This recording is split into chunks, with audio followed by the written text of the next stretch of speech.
Hi there everybody, Ollie here, aka Secret Nimbus here with another episode of Magic Duels Origins. So at the end of my last episode I had been playing with my Gruul ramp midrange deck. Not really having that much success, mostly due to the fact that the game hates me and just constantly seems to flood me out with this deck and I have no idea why. Very weird. Just drawing into mana already, casually. Already got 4 in hand. What do I draw? A mana. It's like, I've already got a Gatecreeper Vine. I don't want more mana. I've got enough. Curse you, game, and your ridiculous RNG, which seems to be really heavily favoured in the mana screw or the mana flood right now. Oh, fantastic. A Goblin Arsonist with Inferno Fist on it. I think I'll be playing Elvish Visionary to knock that off next turn.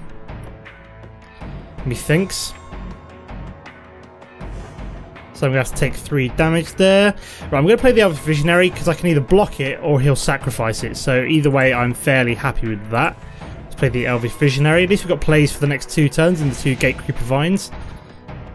So providing we can survive the aggression, oh excellent. So we've got turn 3, turn 4, and then we've also got a Gatecreeper Vine later on if we need the defense. I don't think we'll need it, but at least we've got something. Oh, Twin Bolt, fantastic. That's not what I wanted to see.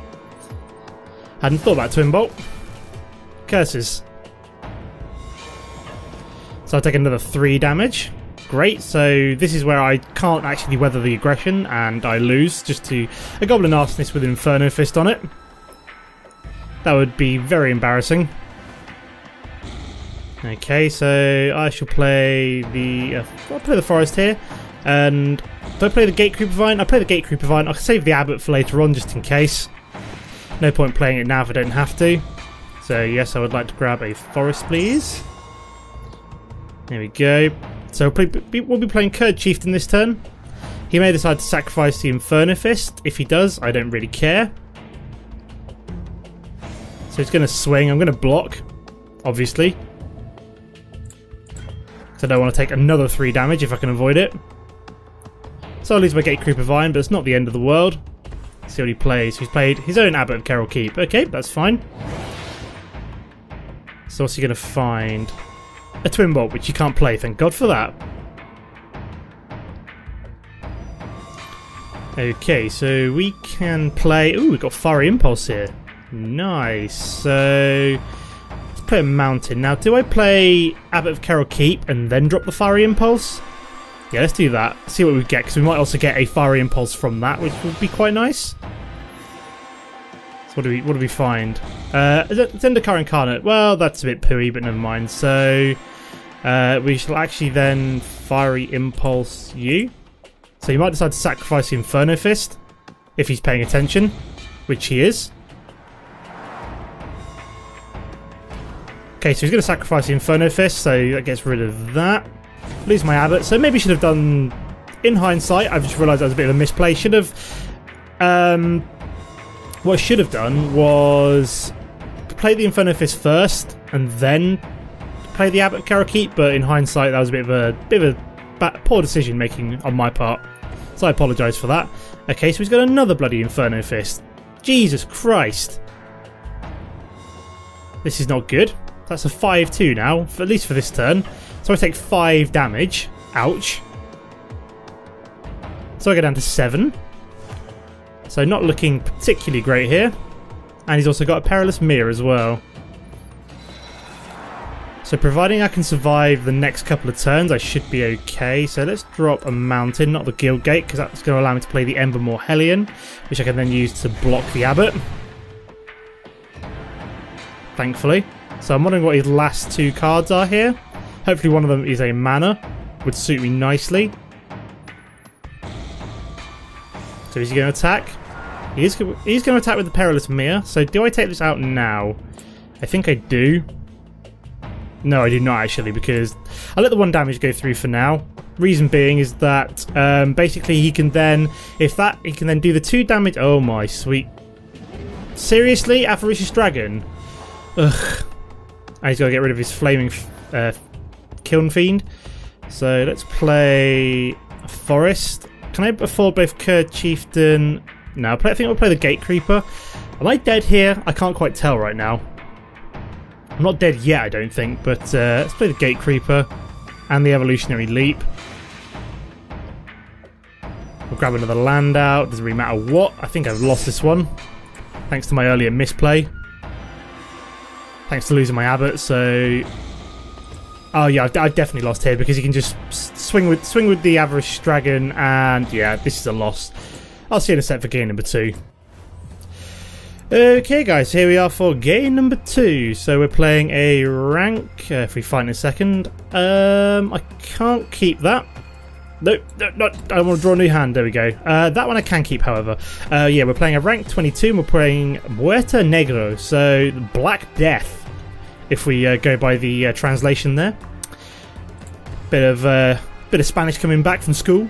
Yeah, Negro meaning black and Muerte meaning death. So yeah, I'm guessing that means Black Death in Spanish. Cool name, cool name. I like it.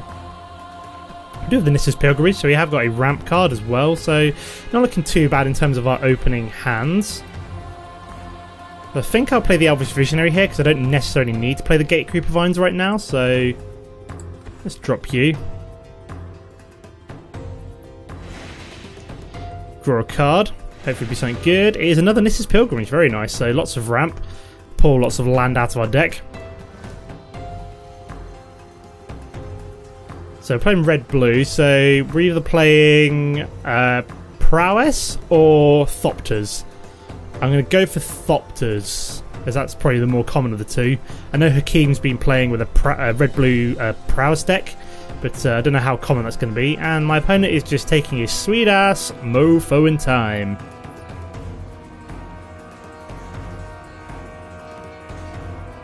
Come on, mate, hurry up, we ain't got all day here.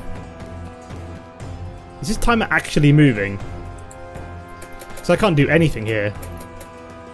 It's really weird. If you like hammer space, oops, today's, you didn't want me to do that. If you hammer space, it actually for some reason highlights the last card of your library. I have no idea why, which is really weird why it was doing it. So he had nothing to play on turn 3. I don't know whether that's good or bad for me, really, but let's play the Nissa's Pilgrimage here. Has it got counter? Is this a count? Is it control deck? I don't know. Who cares? But this resolves, so we will be playing Kurd Chieftain next turn. We may as well attack with the Elvish Visionary. Now what's he doing? Telling time, maybe?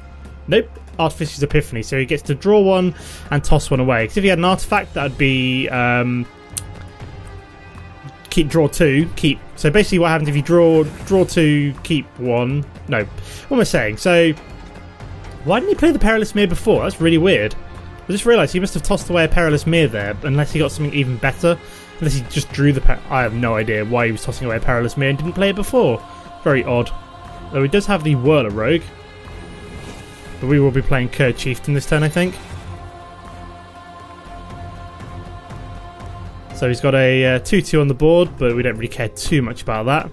Yeah, I'm going to need the red source before I can play Embermore Hellion. Could also do my Chandra's Ignition at some point, if we find that. But so let's play Kurd Chieftain now. Give us a nice biggie on the board. Just skip attack as well. So yeah, we'll be hoping to draw Chandra's Ignition at some point. If not, we're just going to be... I don't know, we'll just keep playing our ramp card, basically. Just thin out our deck a bit. See if we can draw into some of our big creatures.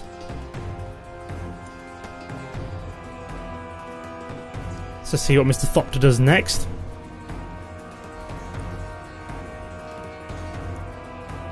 Come on, hurry up, mate. God, this guy likes to take his time, doesn't he? The Black Death.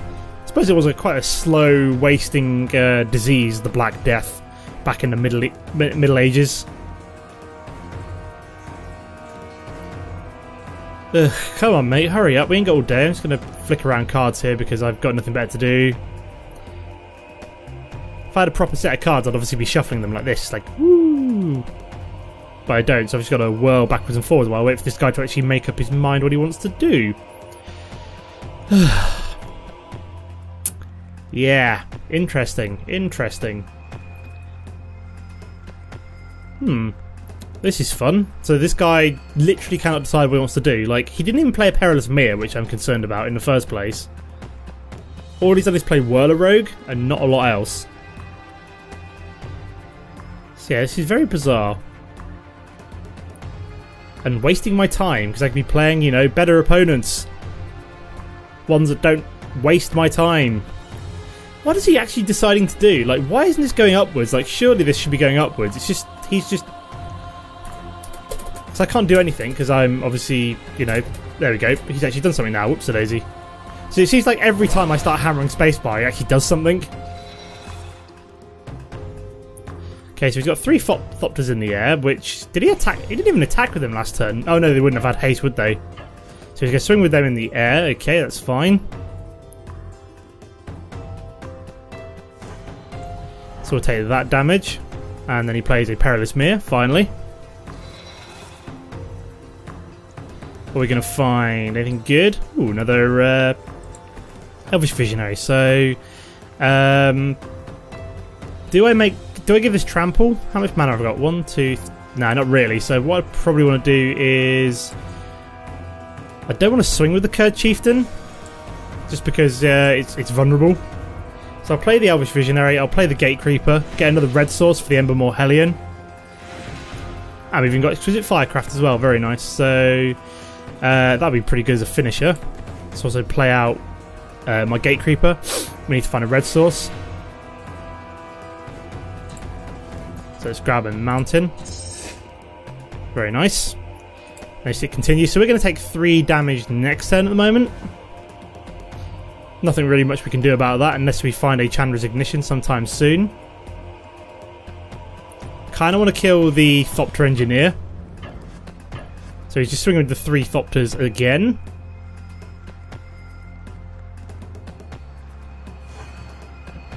So we take that much damage. And he's played a Soul Blade Djinn. Now, I'm glad I've got the Exquisite Firecraft for that now, as that's pretty dangerous. Oh, very nice. We've even got a Ravaging Blaze as well. So let's play out the Mountain so we can actually do the Exquisite Firecraft on you. That's sorcery speed? Yeah, it is sorcery speed, so I can only do it like now or later anyway. Now, do I swing with the Kurd Chieftain or do I just Nissa's Pilgrimage and thin out my deck a bit? I'm tempted just to thin out my deck a bit. See if we find something better. I've got the Ravaging Blaze to deal more damage later. So 1, 2, 3. That gets all of the forests out of our deck. And then we just skip attack for now. Like I said, we're trying to thin it down, try and find that Chandra's Ignition to hopefully keep us in the game.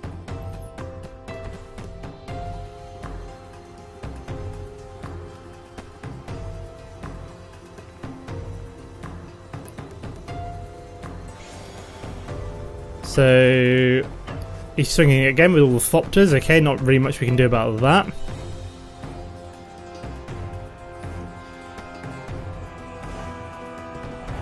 So we take 3 damage, and he's got a Ravaging Blaze. So what's he going to take out? My Kurd Chieftain, I'm guessing. Yep, goodbye Kurd Chieftain. It was nice knowing you.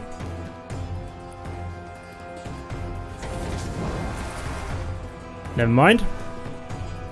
Oh, very nice. We've even got Fiery Impulse as well. So I'm going to play Embermore Hellion, I think. So I'm probably going to want to start taking out these Thopters next turn with like maybe a Ravaging Blaze and a Fiery Impulse, something like that. So we'll just keep thinning out our deck. We'll grab another red source. We'll grab a Guild Gate, I think. There we go. Nothing really can do this turn, so we'll just skip attack. So we're going to go down to 8. So hopefully I either draw into a Chandra's Ignition or I just going to have to start individually taking out these Thopters, I think. Fantastic, you know, gear repair, gear crafter. So I'm going to go down to 7 this turn. Now would be, like I said, now would be a really good time for a Chandra's Ignition, because I'm just kind of like I can't do anything about these, unfortunately. That's just the way. That's just the way of the game. So I just need my mass removal. Would be nice to draw into it. Come on, top deck. Come on. Got Abbot of Carroll Keep, so I'm going to play this now. See what I get. Another Abbot of Carroll Keep. Okay, so I might actually play this hat as well. Play you out. I've just realised I've now got no red mana to deal with those Thopters. Whoops-a-daisy. Ah, but I do now have a red mana here, so I can at least Fiery Impulse one of them down, which I think I probably want to do. So we only take 3 damage next turn. There we go. So yeah, still hoping for that Chandra's Ignition. Do I just swing with the Embermore Hellion? It's tempting. You skip attack. Yeah, so I'm going to go down to 4 this turn.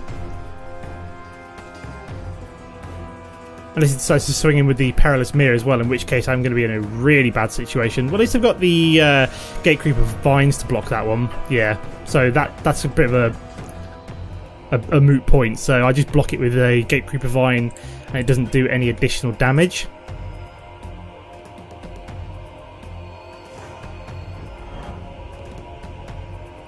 So let's see what he does now. Got Zendikar Incarnate, doesn't really help, but we play it as. Can we play it now? Yeah, we may as well. So I've basically got like 1 turn to win here. Now that's going to be unblockable next turn because of the Rogue's Passage. So I'm just trying to think here. Am I going to be able to deal enough damage here if I swing with the Embermore Hellion now? Oh, God's sake! Why do you always play the Rogue's? Ah. I'm not a little bit salty at all. Not at all. Basically, it's just gone and played the Rogue's Passage where I could have actually swung with the Embermore Hellion, taken him down to... So, how much damage can I do here? 1, 2, 3, 4... I can actually possibly do this now. If I Ravaging Blaze one of the... 1, 2, 3, 4, 5... and take out the Thopter. So I only go down to 2 next turn.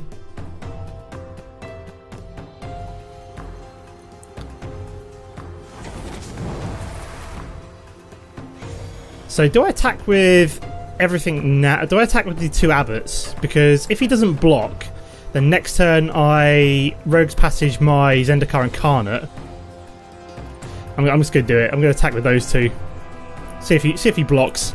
He's going to have to, because if he doesn't, then he's dead anyway. I want to see if he does or does not. I might be screwed anyway. He might just have a Twin Bolt in hand, and I might be, you know... So he's going to block with that one. Okay, so we take him down to 10. I think... no, he hasn't quite won, because he can't... He can only make one of his creatures unblockable here with the Thopter, with the Whirler Rogue. So he can either do 2 damage in the air or make a creature unblockable. So I'm guessing he's swinging in the air. Because we win. If he can't finish me off this turn, we win. So this is where I'm assuming he's probably got some kind of spell which is going to end me. No, I've actually won. Oh my god. So he Rogue's Passage the Zendikar Incarnate. I don't believe that. Yeah, I don't believe he actually let the damage go through, knowing I can make my Zendikar Incarnate blockable. Like, seriously, is he gone completely mad? Because I don't think I would have won there if he hadn't let that Abbot go through. Wow, I actually won that. Okay, I psyched him out. Awesome.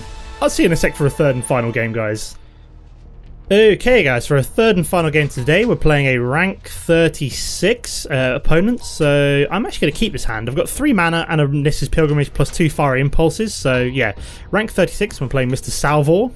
So red. That's not boding well for me. I wonder if we can psych him out with a mountain of our own. It's like, haha! Look, I've got a Fiery Impulse which I can play. So this is going to deal... If this is an aggressive deck, if this is an RDW deck, so red deck wins, I will be Fiery Impulsing any kind of... Nope, we've got red-blue, so we've got a Majoring Bully. Interesting. So I'm just going to Fiery Impulse you now, as we just to keep us in here. Just while we're waiting to draw in something better. Okay, we've actually managed to find a Zendikar Incarnate, so that's pretty good.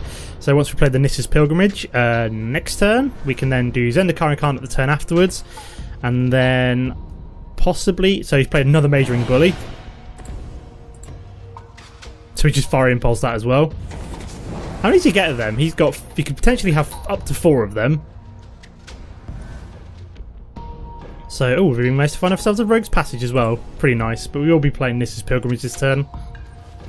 So let's grab 2... Oh, we can actually grab 3, can't we? Because I I just remembered, because I've already played the 2 fiery impulses, actually I've got spell mastery on Nis's Pilgrimage, so I get to empty my forest out quite nicely. So he's now played Dragon Fodder.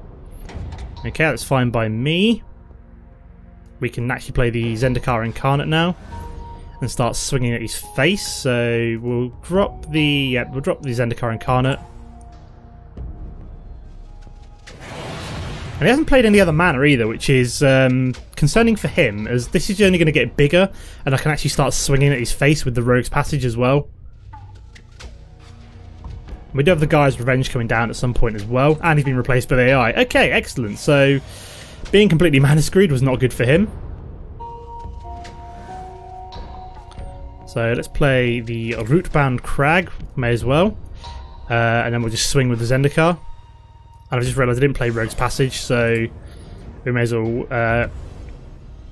Okay, so he's played Twin Bolt. You tricky man. Tricky. So he's going to block with the two... block with the 2 goblins now. That's fine. I've got the Guy's Revenge to come down next turn anyway. Let's play out Nis's Pilgrimage. I've only actually got two forests left to dig for, so that's all of our forests found already. Very nice. So he's got nothing still. So we shall then play out the Guy's Revenge, which has haste, which is why I wanted to play it now. So we'll attack with you, like so. Smack him in the face for 8. So at least these last 2 games have been a good example of how this deck should work. Just big creatures, pump up... sorry, not pump up, what am I on about? Ramping with the Nis's Pilgrimage, and then just kind of laughing at him for not having anything. So, may as well play another forest, or play an Emberhor Melian. Nope, that's still the wrong way around. Embermore Hellion, that's the right way around. I'll get it right eventually, guys. We do have the Exquisite Firecraft to actually, you know, finish him off next turn in case he can somehow get rid of both of these creatures this turn. And I'm fairly sure this can't be countered either. Yep, because it's got Spell Mastery. So yeah, this guy did not have a good time. He obviously got mana screwed for the first few turns, which was good for me, which allowed me to get a nice easy win. So let's say we're just going to Exquisite Firecraft for you. Boom. Salvor is dead. So we take him down. So we're finished on 235 gold for now, and working our way towards a daily quest. So to finish off the episode, let's buy ourselves a booster. So we've got 10 left to get. Wow, 1,500 gold, and we've completed the set. Well, the origin set anyway. Very nice, an Act of Treason set and a Languish, perfect. Jesse and Thief, cool, and a Shaman of the Pack. Very nice. Okay, so that is the last of the gameplay with the Gruul mid-range ramp deck. Next episode for Friday Night Magic, so the deck tech, I'll be looking at putting together a mill deck. So I'm either going to go for the blue-green artifact version or the blue-green-black Languish version. So I don't know which one I'm going to go for yet, but we'll see how it goes. But I will leave the episode here for now. As always, guys, don't forget to comment and like if you enjoyed the episode, and I'll see you next time. Goodbye.